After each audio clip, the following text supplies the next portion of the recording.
Alright guys, welcome back to Off-Axis Builds. We're going to be removing the center console so we can get the wiring for my brother's heated seats. So let's go ahead and take a look at what we need to do to remove that center console, alright? Stay tuned guys. Remember to like, comment, subscribe, hit that little bell for upcoming notifications. Alright guys, let's tear into it.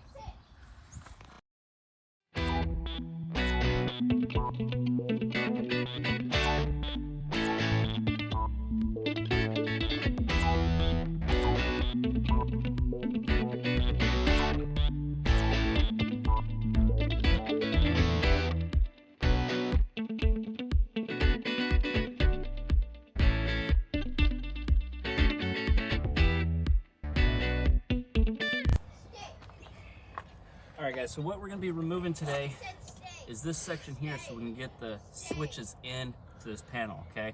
So the easiest way to remove this is you got to remove this knob right here, okay? It's on there pretty tight.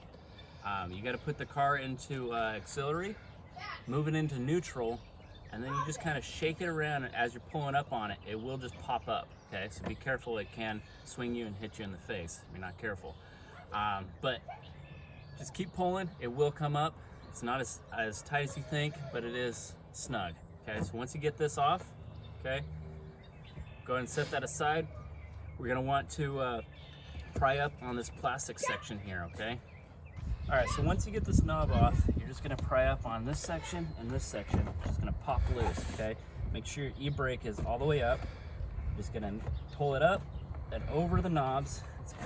Go around your e-brake, twist it, and it's out, okay?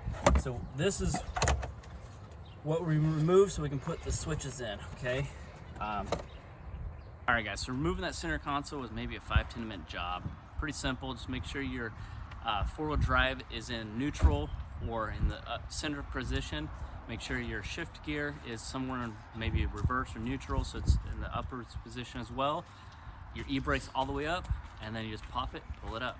Alright guys, remember to like, comment, subscribe, and hit that bell for upcoming notifications. Alright guys, remember it's always built, not bought. See you in the next one.